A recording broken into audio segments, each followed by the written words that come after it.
everybody, and welcome to my first video.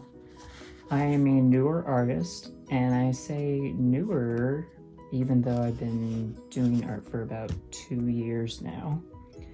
I got to a point in my life where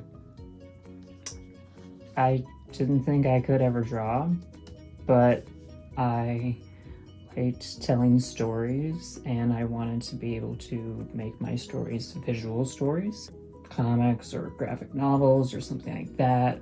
And I didn't want to rely on anyone else. I am kind of controlling. So I just decided I wanted to learn myself. I started to do that about 2 years ago. And while I have not progressed to where I exactly want, I am proud of at least how far I have come. And I kind of wanted to share my journey with other people. Show someone that, is not that good, often has no idea what they're doing. Anatomy is so confusing. But, sometimes it's refreshing to see that struggle. At least for me, I really enjoy seeing artists who share their learning process where they're making mistakes. They're not sure exactly how something's supposed to be drawn. And it doesn't always turn out that great, but that's fine. And kind of makes me feel better. So the channel is called Drawing While Talking because I really like to talk. And I really like to talk about the things that I'm passionate about and kind of get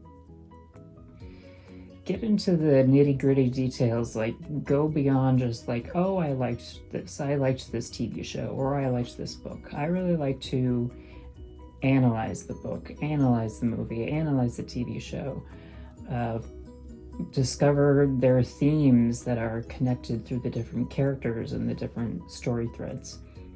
I also love to draw what I'm passionate about, what I love.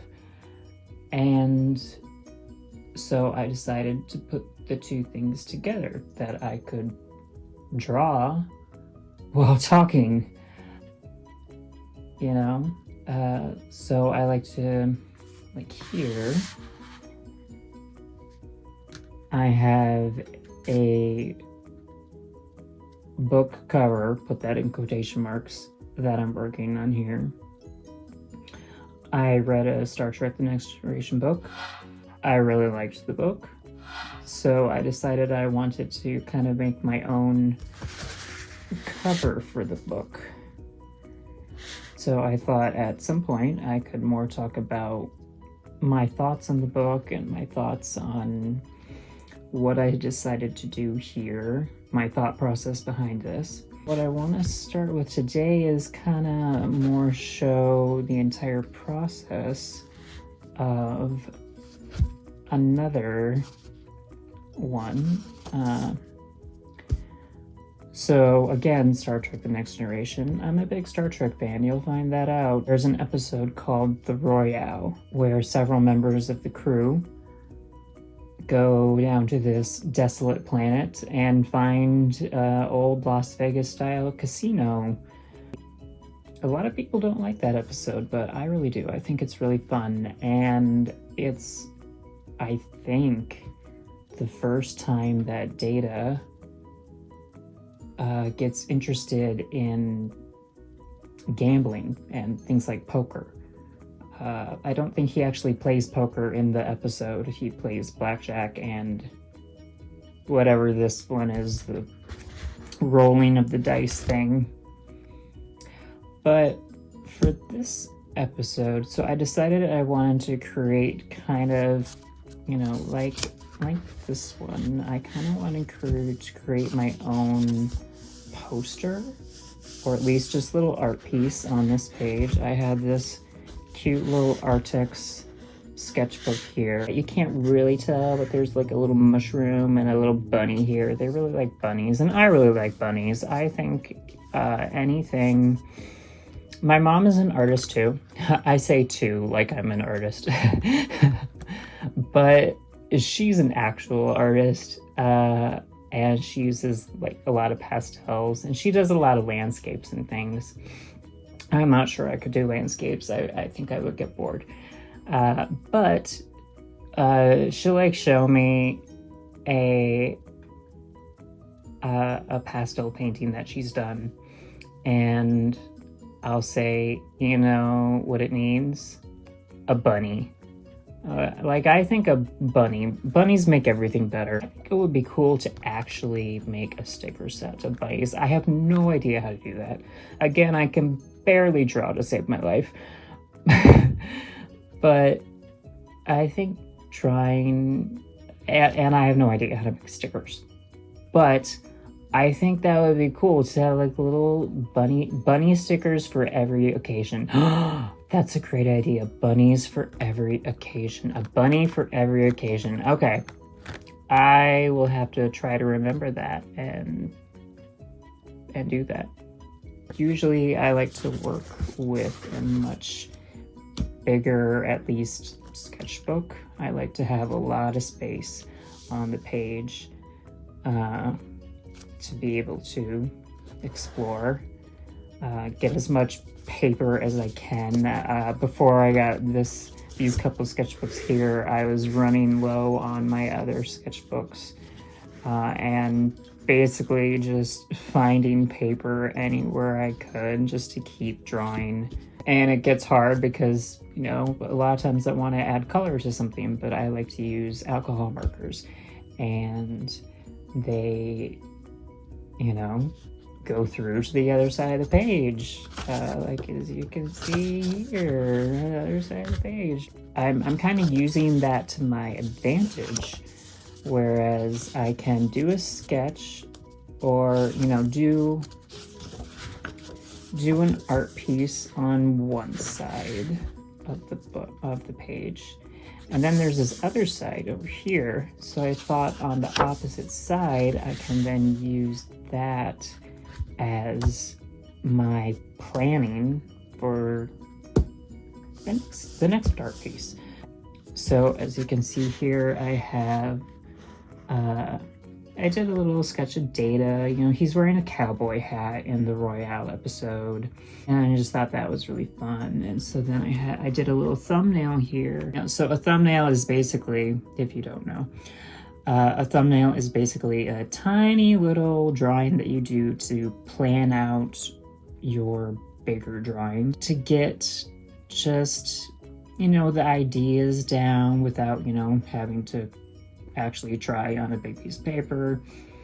You know, you get to try different ideas to plan out your composition. And I don't know all the words or what all the words mean, but composition, as far as I can tell, is basically like the layout of the piece and how everything works together.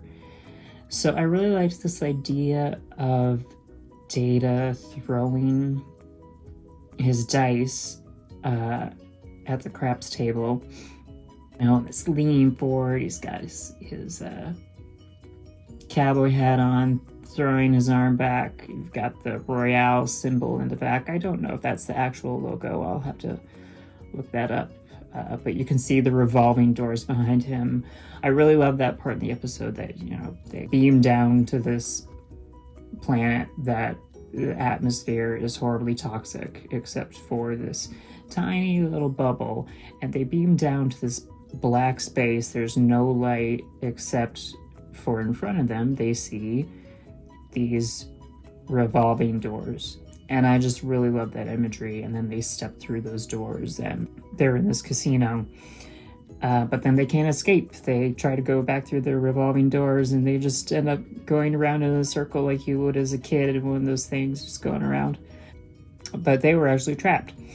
I thought, okay, so I've got this little idea here, and it looks like I know how to draw it, but drawing something small and then trying to draw it bigger, especially when you don't really understand anatomy that well. Like here, it looks like I know what I'm talking about, or at least what I'm drawing about. You can see that he's like leaning forward, throwing the dice out, but then trying to draw that bigger, it's like I suddenly get confused. It's like, where would the head go? Even though I have the little head right there, it's this little circle. But it's like, okay, well, how much of the arm do you see? How much of the shoulder do you see? Do you see any of his back? How much of his chest do you see? And so I tried then to here have, my testing, and I'm sorry if the camera angles aren't great, but this is what I have for now. I just have my iPad on my little iPad stand, so the camera options, the angles are limited. So I decided, okay, to test out, drawing more data, and like, okay, what would the hand exactly look like? I think this one might have been my attempt without any sort of reference. Maybe, I don't remember. I know I tried drawing it several times without reference. I think that was happening down here, but I covered that up. I try to keep my failures so that I can, see them, see where I came from, and learn from them. But sometimes I really don't like them. They look really awful. And it's just like, I don't want to waste the paper space, so I kind of like just fade them out and draw over them. I found some references for some hands throwing dice, and I really liked this one that I found, and so I did that one. And I did that a couple times here, and trying to do the angle, get the angle right, and the dice being thrown. That was really fun, but I think I should get reference of some dice to, especially being thrown, to see exactly what I like this one here, and kind of this one being in the background. But yeah, references help immensely. Sometimes there's that question of, is using references cheating? And I'm like, well, is using your eyes cheating? Like, we draw what we see, and we can't draw from imagination without having seen anything. Like, if we never saw anything, it would just be blank. the page would be blank. So yes, references are good. I do wish I could draw from imagination better. And even when I have a reference, I don't always know exactly how to draw what I see. Then I found I'm gonna try to pull up on my phone here, because usually, for like referencing photos, my iPad's usually gonna be the best thing to do that, but I'm using my iPad to record right now. So I found this great app that lets you pose things, pose the human body in any way that you want, and you can like move the individual joints on the fingers, and you can set the lighting where you want. So I got one, I don't know how well you can see it, I got one that's like that, but I wanted to change the angle. So I think I'm going with that one, a more front-facing view, because as I showed over here, this one of him throwing the dice that way, where you can see the table and see the background and stuff. While I do like that, I'm gonna be honest that I don't want to draw a table. I don't want to try to draw the design on the table. I don't want to draw like people around him, especially when I've got kind of a small space to work with here. I always want to do more, bigger. It's just this like huge thing. But on the one hand, I'm not that talented, or at least I'm not very far in my art journey. to be able to draw all the things that I want to draw. And, you know, really bringing things down to a simple idea is better. Like with this one here, just this, you know, really simple idea of Captain Picard holding the fate of a planet in his hand. And I really like drawing faces the best. I get kind of bored drawing other things. I mean, I like drawing hands, they're kind of cool, but also extremely confusing. Like this hand is without reference, and I had no idea what I was doing, but I still think it looks very good. Except for the thumb. The thumb doesn't look realistic. I tried drawing the thumb realistically at one point, and it just didn't look good to me. So I put it back to the unrealistic way, and I think it looks okay. So especially with such a small space here, I want to kind of keep it a more simple design. And I want to be able to draw his face, because I like drawing faces. You know, you can draw a face smaller, but you can't get as much detail. It's sometimes I especially have trouble having it look like the particular person. And yeah, I just want to be able to color a face. Although still at this point, I have no idea what to color Data. Like Data is a metallic-y white with like yellow undertones. So I'm thinking I will try like some yellowish grays and things like that. And I think I'll get like a very desaturated pinkish skin tone, and then mainly use like shadow colors and use the grays and stuff. Although I might want to use some blues. I don't know. I have Ohuhu markers here. A set I was very excited to get, because I have like a set of like 200 some. And while I do love them, I bought the wrong set. I bought the chisel and the bullet nib set. And I have really grown to like using the chisel end to get kind of this blocky, like using a flat brush with painting. So I definitely want to play with that more. But also I really wanted to get brush sets, and I wanted more pastel tones. So I got one of the Ohuhu pastel sets. This one is Blossoming, I think it's called. And while it doesn't have, so you can see all the colors here, but I also have the, excuse my high ends here, and it's these shadows. I'm gonna get a better lighting system here. I'll work on that. So here is the color palette for this set. Okay, so it says 48 colors. This is a lie. This is a lie, because it doesn't even include on here the two that are alive. One is this one. This is a colorless blender. This is basically useless. This is counted as one of the 48. And again, this isn't color. This is nothing. The other one, I don't even know why I'm looking for it here. Because I don't know why I would even need to show this. It's for you to understand what it means. But there's black. They include a black. Oh no, wait.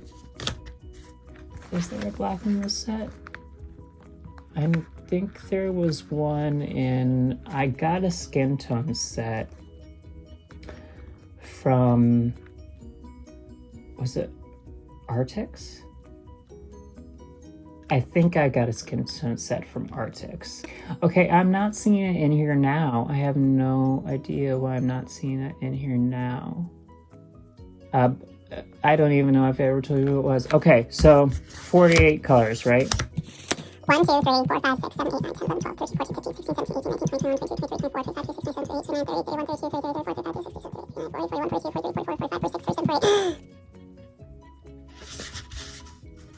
lied to myself.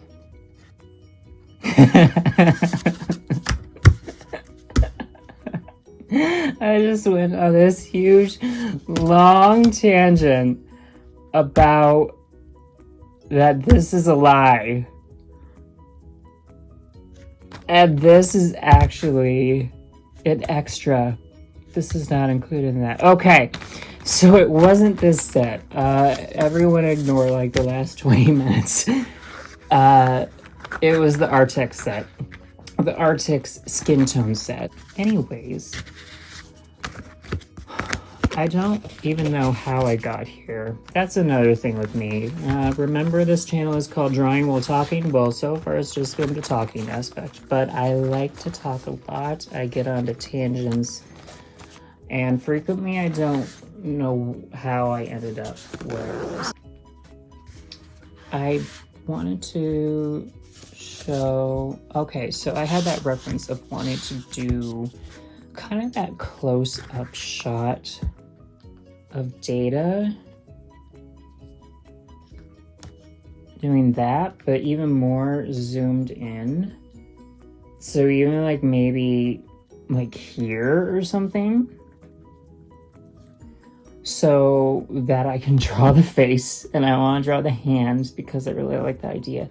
But then I also want to draw the dice being thrown at the screen. But I'm still a little unsure because, you know, I tried out, you know, these different layouts and compositions and stuff. And so I'm still a little unsure of where to fit everything on this page. Exactly, like how big should the head be? How big should the hand be? Where are the dice going to go? Because if I want the dice being thrown at the screen, like with this one here, you can tell that they're closer to the screen. The dice here, if you can't tell, these are dice. They're going to be bigger. Like this dice piece right here is as big as his entire head and hat, like right there. That's called perspective, folks. But if I have a close-up, oh no, I'm turning things off. If I have a close-up like that, like where am I gonna put the dice? Are they going to be like covering part of his face? I hope I just got a 10% battery warning. Well, I might not be able to get very far with this video. Or at least, you know, I'll have to do a part 2. I'm not exactly sure what I want to do. So I might have, because I do have here with him zoomed out. So I might do it with the zoomed out, not the full body, maybe more here.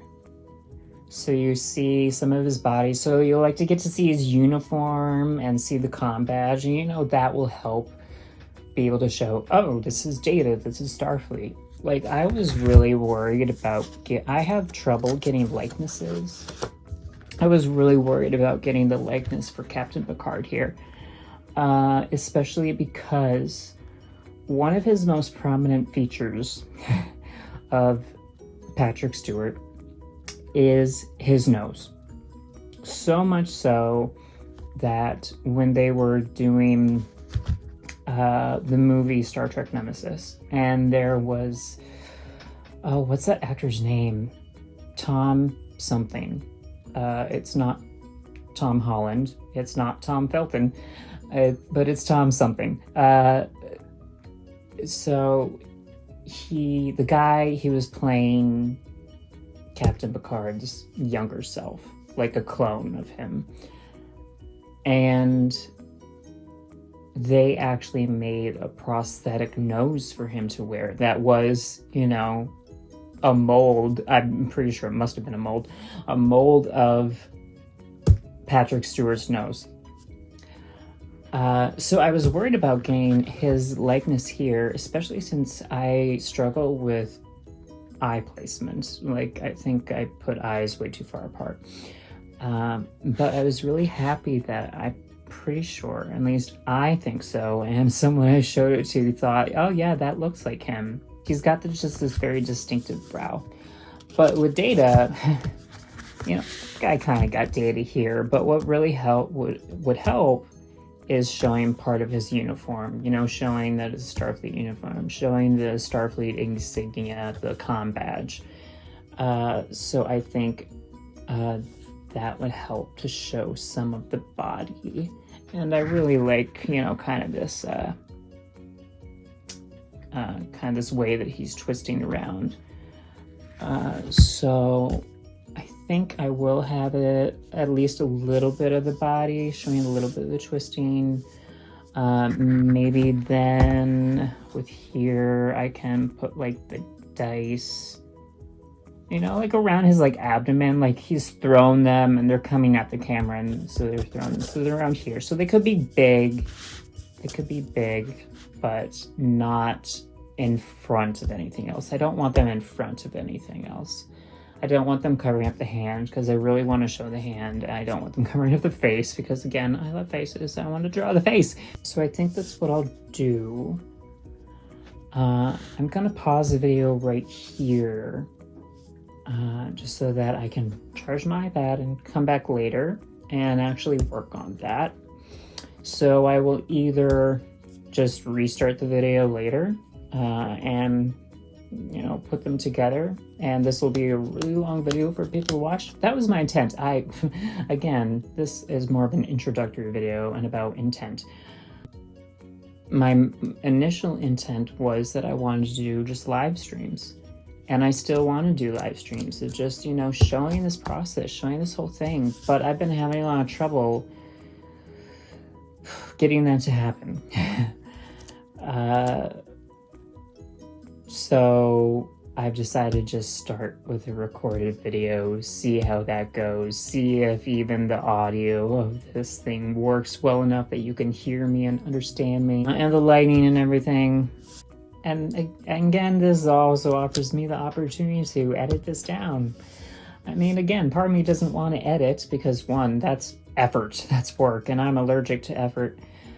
But also, you know, I just really like seeing the journey. I love seeing the creative process. I love when people show, like, actually drawing these types of things, you know, their practice. I actually find it fun to see their creative thought process and see them come up with these ideas, see them come up with, okay, I want to do it maybe this way or maybe this way, or figure out what kind of hand motion works. I think that's interesting.